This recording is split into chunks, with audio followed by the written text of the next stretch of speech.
Bom dia, Cândido Filho, bom dia, Paulo Henrique, bom dia a todos os ouvintes aqui desse espaço privilegiado. Para mim é uma honra estar aqui com você, obrigado, satisfeito de poder estar aqui, porque sabendo da seriedade dos propósitos, do debate transparente que vocês têm realizado. E o meu propósito sempre é estar presente com vocês para aqui poder prestar contas também no nosso trabalho, prestar conta à comunidade, discutir, debater, colocar as nossas opiniões e receber sugestões também para a gente melhor servir a comunidade. Isso é muito bom, sempre ter essa abertura para que a gente possa discutir aquilo que realmente interessa para a população.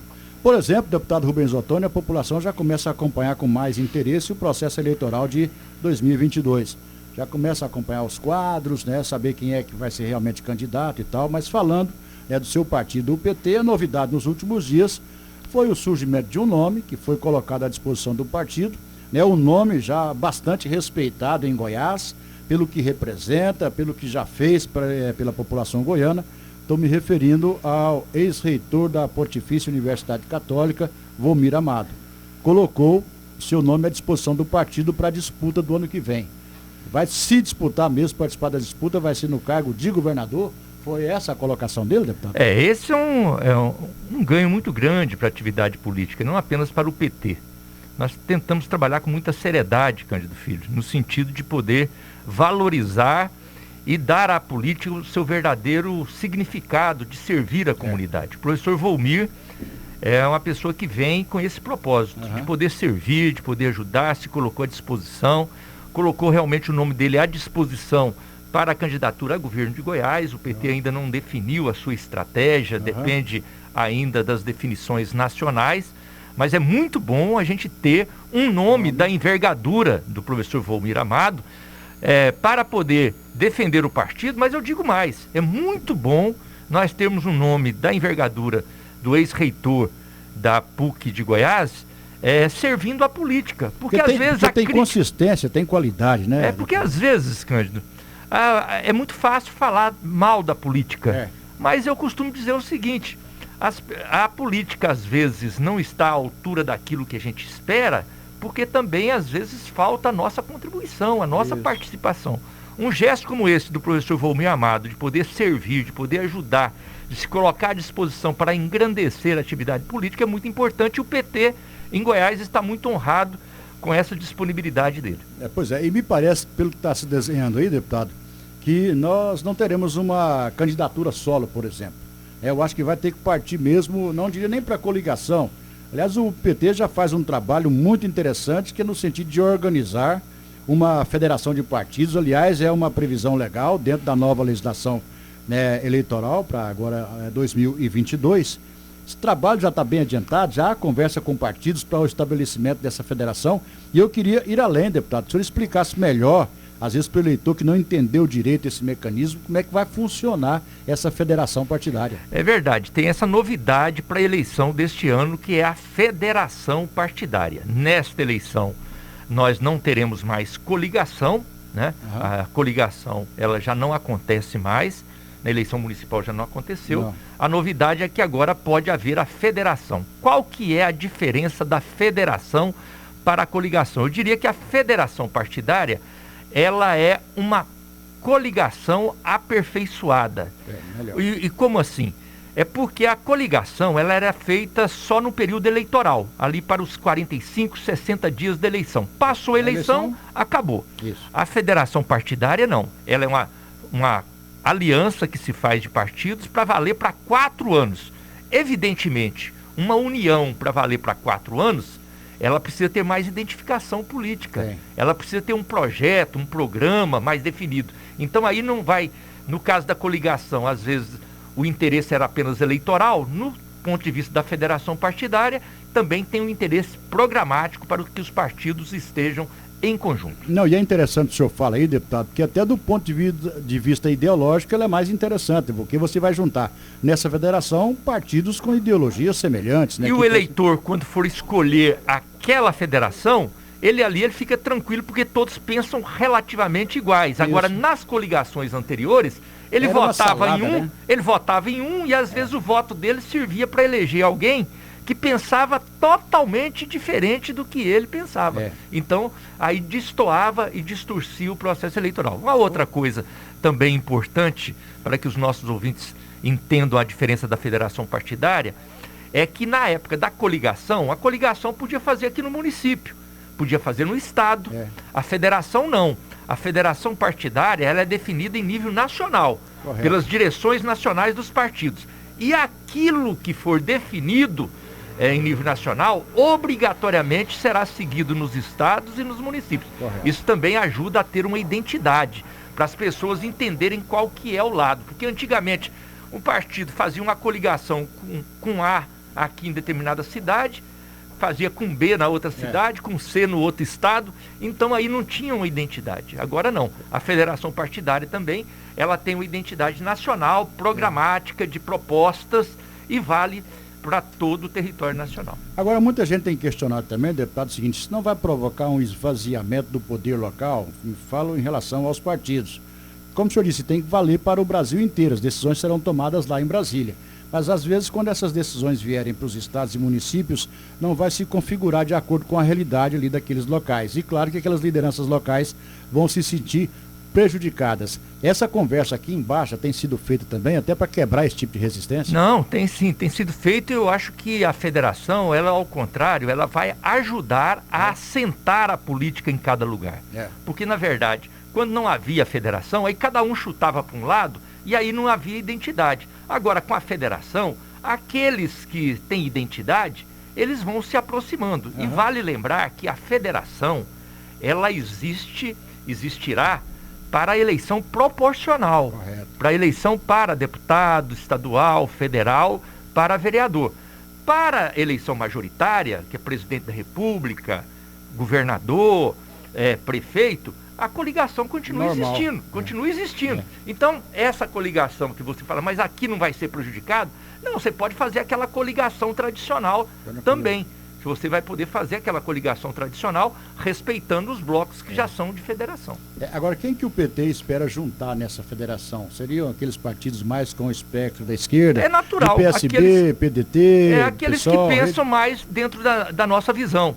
Nós já estamos dialogando, existe uma conversa avançada com o PCdoB, com o PSB, né? Existe também uma conversa com o PSOL.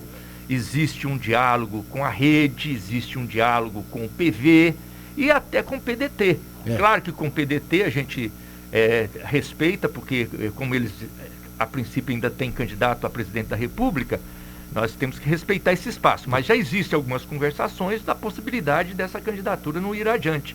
Se essa candidatura não for adiante, existe uma possibilidade de o PDT também vir dialogar nessa construção dessa federação partidária. Mas se por acaso for adiante, o candidato do PDT hoje é o Ciro Gomes. Aí não tem como fazer a federação. Não tem como, e o PDT ficaria fora então. Porque a federação, ela acerta um caminho junto, né? Então, essa federação, evidentemente, que nós estamos trabalhando, ela está em torno da candidatura do presidente Lula.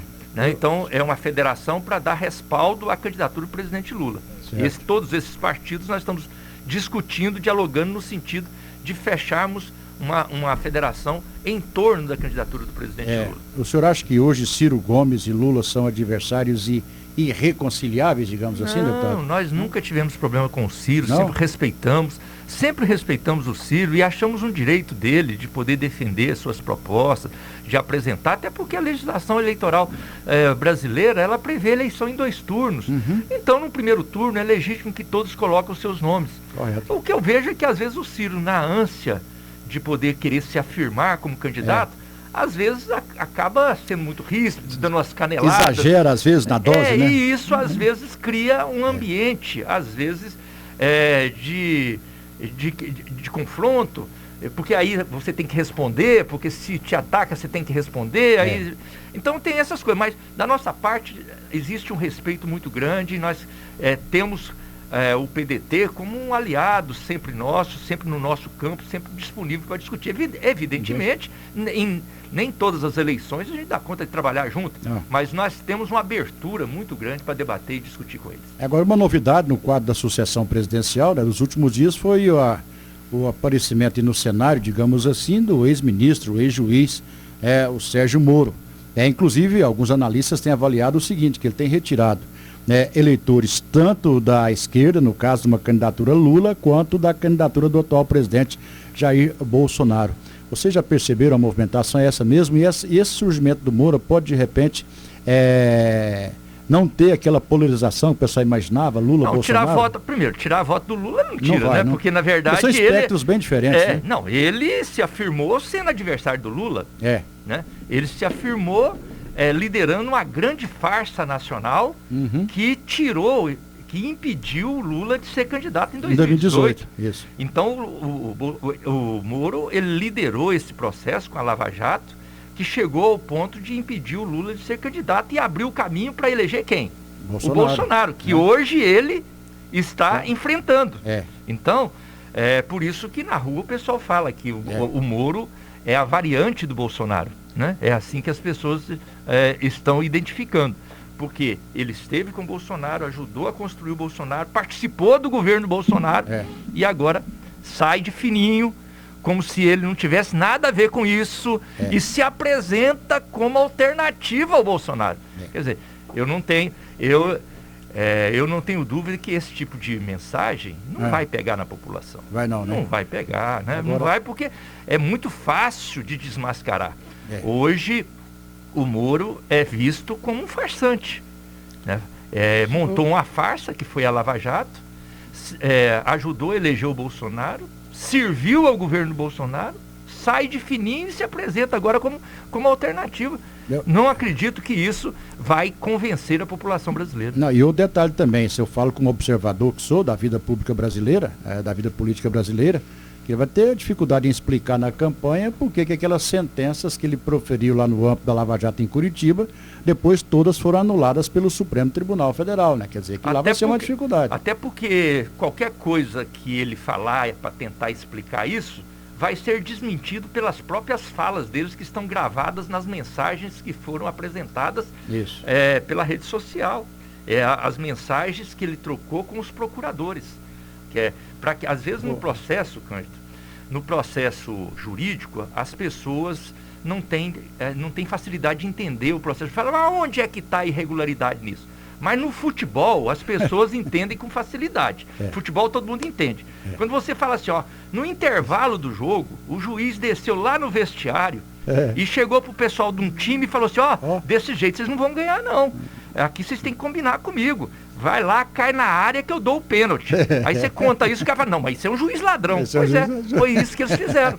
Foi isso que foi feito no processo jurídico. O juiz, que era para julgar, que era para ser isento, ele combinava com uma das partes, no caso os procuradores, os acusadores, combinava com ele, falava, desse jeito que vocês estão fazendo, eu não tenho jeito de dar a sentença contra ele não.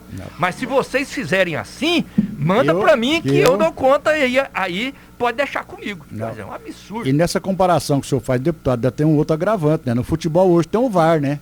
E lá no julgamento da Lava Jato não tinha o VAR. Exatamente, mas na realidade o VAR apareceu depois. Né? Ele apareceu depois e mostrou, comprovou que existia, que houve a ação irregular mesmo. Então, por isso eu vejo que o processo jurídico, hoje quem tem legitimidade, porque eu acho legítimo quem defende o Bolsonaro. Quem defende o Bolsonaro, o presidente tem direito, cada um defende, faz parte da democracia. Então está no governo, tem 1000 motivos para poder defender, tá bom, cada um defende aquilo que acredita. Agora, quem tem legitimidade para enfrentar o Bolsonaro e se apresentar como alternativa, como oposição, eu não tenho dúvida nenhuma, o ex-presidente Lula. E é por isso que a eleição está polarizada entre Bolsonaro e o ex-presidente Lula. O senhor acha que vai continuar polarizada aí, mesmo com esse surgimento de repente do Moro, que uma parte da população talvez vá acreditar naquilo que ele está falando e tal? Porque se falava muito, deputado, que a polarização seria mesmo entre Lula e Bolsonaro. Essa entrada do Moro no processo, eu acho que não altera muita coisa em relação a isso? Eu acho que não. É legítimo que tenha mais candidaturas. Todas as eleições presidenciais no Brasil tiveram várias candidaturas. Até porque, como eu disse, o sistema eleitoral brasileiro, ele incentiva sim, porque como tem segundo turno, o primeiro turno cada partido fala, nós lançamos os candidatos, ajudamos a eleger deputados e no segundo turno a gente faz a composição. Então é legítimo que se lance candidatos. Agora, para o segundo turno só vai 2. Só vão 2. Isso. Então, nesse sentido, essa polarização é muito difícil sair, porque qualquer um que queira entrar, vai ter que entrar ou no lugar do presidente da República, que tem a máquina, que tem estrutura e que é candidato à reeleição, e é bom salientar que desde a reeleição para presidente, todos os candidatos a presidente se reelegeram. Se reelegeram. Então você veja como que ir para o segundo turno é quase que automático, porque todos se reelegeram. Mas pelo menos ir para o segundo turno é normal. Agora, o ex-presidente Lula se apresenta como um nome para ir para esse segundo turno, até porque ele foi tirado de maneira indevida, injusta da eleição passada. Porque se o Lula tivesse sido candidato na eleição passada, com toda certeza o resultado da eleição teria sido diferente. Então a população espera agora a oportunidade de votar nele. Então eu acho difícil quebrar essa polarização. Você acha que vai fazer agora o que queria fazer lá em 2018? Exatamente. Atrasamos o processo porque naquela época o próprio juiz Moro contribuiu para que esse enfrentamento e essa disputa não acontecesse em 2018. Agora vai acontecer em 2022. A exceção dessas situações do PDT, né, que tem um candidato, que é o Ciro Gomes, você acha que vai dar para, numa candidatura Lula, por exemplo, já organizar essa federação partidária desde a de cima? A federação partidária, é bom, Cândido, a gente salientar, ela acontece para eleição proporcional, para eleição de deputado. Então lá em cima vai ser o normal. Para eleição proporcional. Para eleição majoritária, você forma a coligação que quiser, pode trazer outros partidos que não queiram entrar na federação. Entendeu? Por exemplo, na federação, para deputados, você tem o PT, o PCdoB e o PSB. Mas para presidente da República, esses 3 partidos já estão automaticamente juntos, mas pode trazer alguém que não está na federação. Correto. Agora, nós estamos dialogando com esses partidos para trazer apoio para o Lula já no primeiro turno, mas também tendo a preocupação de manter um bom relacionamento para caso não possa ter o apoio no primeiro turno, tem o apoio no segundo turno. E com essa federação também, ela vai ser mais fácil você formar as chapas na proporcional, né, deputado? Exatamente. Porque ficando apenas para um partido, né, já tinha partido reclamando que não ia ter condições de formatar uma chapa competitiva para a eleição. Então, quer dizer, com a federação já abre uma alternativa. E eu diria que abre a alternativa, favorece a formação das chapas proporcionais e chapas com maior qualidade, com a melhor qualidade, né? Porque quando você obriga cada partido a ter que formar uma chapa, digamos assim, na marra, você acaba diminuindo a qualidade, porque você inclui pessoas que às vezes não teria condição, mas tem que completar ali, porque está faltando, porque é importante ter a chapa completa. Agora, quando você tem aquele mesmo número de candidaturas, mas para dividir ali para 3, para 4 partidos, fica mais fácil e aí a qualidade melhora. Porque cá entre nós, deputados, são 17 deputados federais, é 1,5 né, o número de vagas, né? Agora 18, 17 mais 1. 17 mais 1. Então são 18 candidatos. 18 candidatos em cada chapa, então. Em cada chapa. Pois formar uma chapa competitiva, por exemplo, para deputado federal, com apenas membros do partido, já ficaria mais complicado. Então, a federação nós estamos muito animados com esse processo eleitoral, estamos trabalhando com muita responsabilidade, com muita humildade. Não tem salto alto, não tem eleição ganha com antecedência, nós estamos numa situação boa, mas a gente está se preparando, está se organizando, trabalhando com seriedade e tentando dialogar com a comunidade. Por exemplo, aqui em Anápolis, o nosso diálogo também é ver o que nós podemos fazer para a cidade, trazer benefícios para a cidade, mostrar que esse projeto nosso nacional, ele já teve a oportunidade de governar o Brasil, e naquela época que governou o Brasil, Anápolis foi muito beneficiada. Anápolis nunca recebeu tantos recursos do governo federal quanto na época do governo Lula. Nunca recebeu. E eu tenho a honra de ter participado diretamente desse processo, liderado esse processo e poder ter trazido esses recursos aqui para a cidade de Anápolis, independente da época que nós governamos a cidade. E se o prefeito era do PT ou não? Isso, quando nós governamos a cidade, foi até mais privilegiado, nós trabalhamos mais, teve mais intensidade, a administração ajudou, mas no período onde também não era a administração do PT,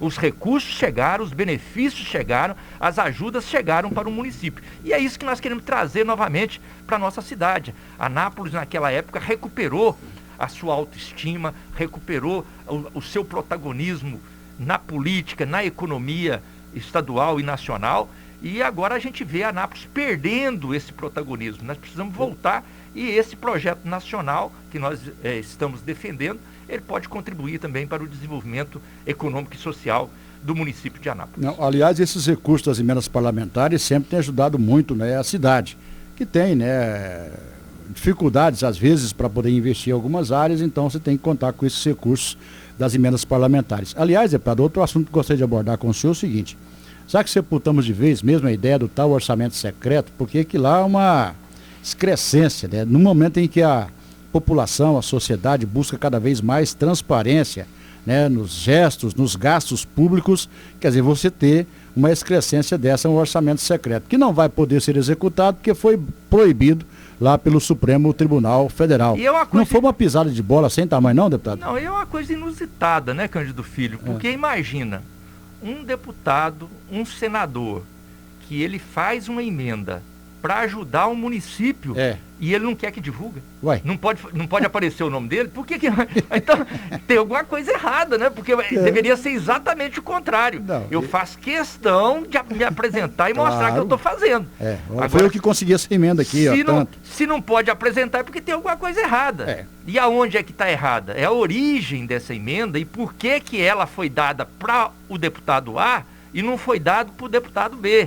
Né? Por quê? Porque ele votou a favor de determinada matéria, porque ele apoiou o presidente da Câmara em determinada votação, é porque ele defende o governo em outra matéria. Aí é que a coisa pega. Porque permite a seletividade, né? Exatamente. Então aí é que é a ilegalidade, né? Justamente. Então isso foi votado ontem no Congresso Nacional, foi definido que regras de controle e de transparência e divulgação, agora eles conseguiram ainda colocar uma trava para não divulgar o desse ano de 21 e do 2020. Então já vai ficar escondido mesmo. Então. Aí eles querem que fique escondido, mas a justiça, vamos ver como é que vai ser na justiça, porque aí vai ter que pegar. Mas é porque aí eles não querem aparecer. Aí entra novamente o questionamento. Como é que se eu estivesse ajudando no município, ajudando o meu estado, eu faria questão de poder estar dizendo que eu estou ajudando. Porque, claro. Né? Porque, é legítimo. Porque às vezes a cobrança em cima do deputado, do senador, senador, destina uma emenda pra gente aqui e tal, né? E você faz questão de mostrar, né? Trabalho, mostrar serviço. Aí de repente você tem que esconder. Mas aliás, no fundo, a gente sabe, na realidade, qual que era a finalidade disso, deputado. Exatamente. Esse dinheiro que não ia aparecer ia servir para poder pagar muita campanha eleitoral. Simplesmente isso. O jogo tem que ser falado. É muito claro que ia ser utilizado dessa maneira. O deputado apresentaria uma emenda lá, que lá não ia ser para obra, para beneficiar a sociedade, coisíssima nenhuma. É um dinheiro que ia ser desviado para poder fazer campanha eleitoral. Isso me parece que está muito claro. Né? Isso foi travado ontem, nós votamos contrário a esse orçamento secreto, ganhamos a votação, então a sociedade pressionou, né? Então, à medida que a sociedade pressionou, o pessoal não teve como votar a favor. Agora a gente quer que o processo eleitoral seja o mais democrático possível, o mais participativo possível, que a comunidade se sinta estimulada a participar do processo, a contribuir. E aqui, especialmente em Anápolis, o nosso propósito é fazer uma campanha de alto nível para as pessoas. E Anápolis sabe disso. O deputado Rubens Ottoni, o Partido dos Trabalhadores aqui em Anápolis, nós sempre trabalhamos com muita responsabilidade. As pessoas, às vezes, têm ideia diferente, às vezes não nos apoiam, mas respeitam o nosso jeito de trabalhar. Por quê? Porque a gente sempre também respeitou todas as posições. Nós nunca viemos aqui para poder falar mal de alguém, para poder baixar o nível, nunca. A gente tem opiniões diferentes, defendemos as nossas posições, mas respeitamos aqueles que pensam o contrário. E é por isso que as pessoas também nos respeitam e nós queremos fazer essa campanha de alto nível, apresentando ideias, mostrando o que nós queremos fazer para Anápolis. Nós já fizemos muito.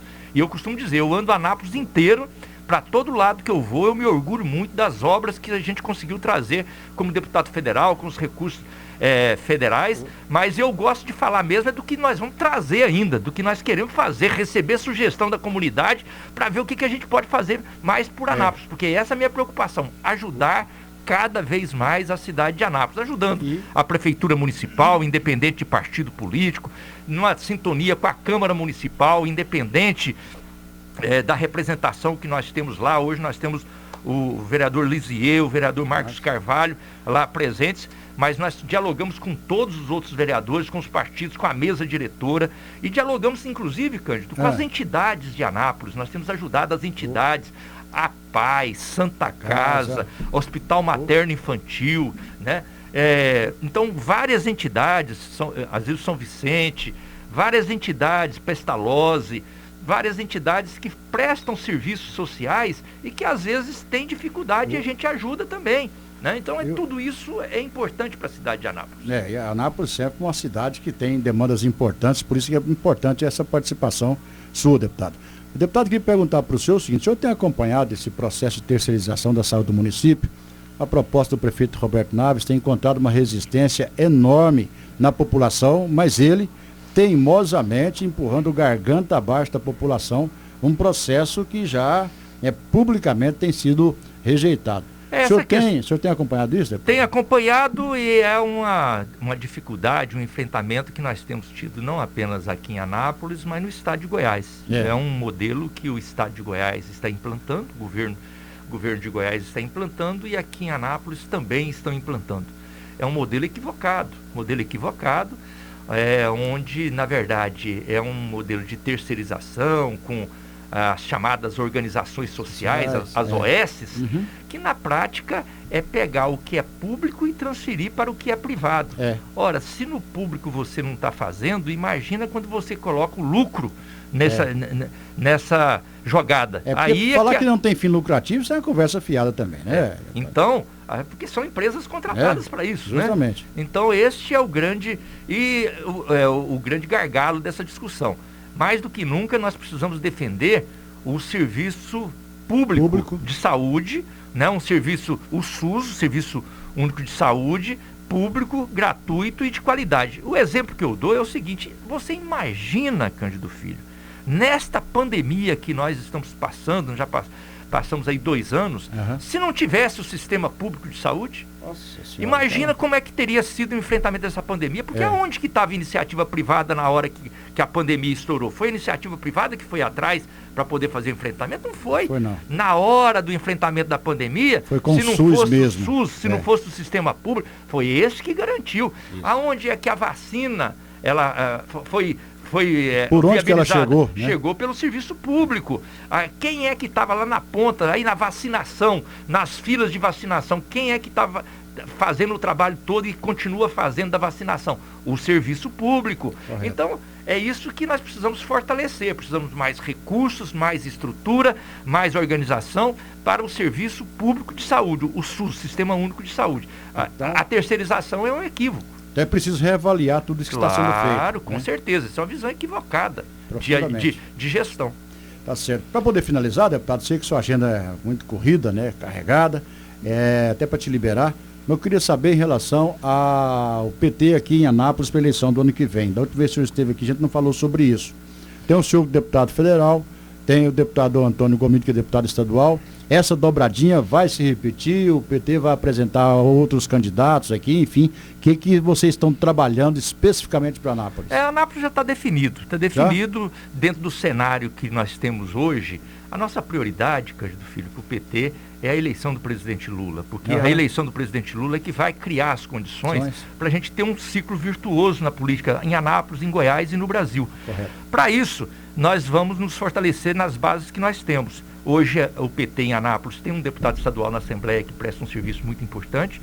Eu estou na Câmara Federal me esforçando também para poder fazer a minha parte e poder ajudar Anápolis e todo o estado de Goiás. E o que nós queremos? Nós queremos manter essa representação na Assembleia Legislativa, manter essa representação na Câmara Federal. Aliás, é importante destacar, porque volta e meia o cara fala, mas o PT está fraco, mas o PT é isso, mas o PT não elege ou vai acabar, né? Volta e meia tem alguém falando. Não tem nenhum partido, nenhum dos mais de 30 partidos aqui em Anápolis que tenha representação na Assembleia Legislativa e na Câmara Federal.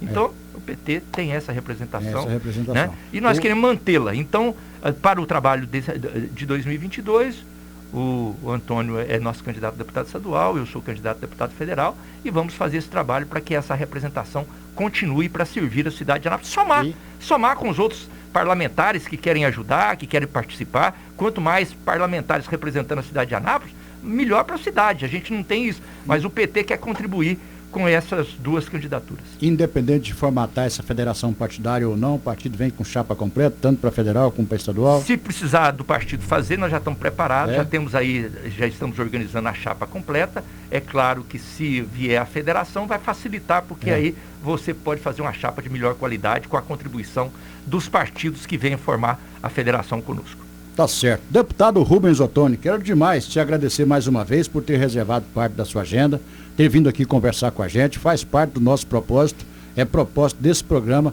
discutir, debater a cidade, debater o estado, debater o país, e o deputado Rubens Ottoni sempre tem uma voz muito ouvida em relação a todas essas questões. Por isso que eu quero te agradecer pela disponibilidade sempre, deputado Rubens Ottoni, muito obrigado, bom dia para o senhor. Tá, agradeço muito a oportunidade, fiz questão de passar aqui presencialmente no estúdio, em respeito e consideração ao trabalho que vocês têm, o jornalismo, um trabalho sério, e daqui eu já estou saindo direto para Brasília, porque eu tenho sessão em Brasília, para poder continuar o nosso trabalho. Estive em Brasília ontem, voltei, estou aqui com vocês e vou para Brasília novamente nesse trabalho, e sempre que for necessário estarei aqui para prestar contas do nosso trabalho, receber de vocês também as sugestões para a gente poder cada vez mais servir a nossa cidade de Anápolis e o estado de Goiás. Grande abraço a você, Cândido Filho, e a todos os seus ouvintes.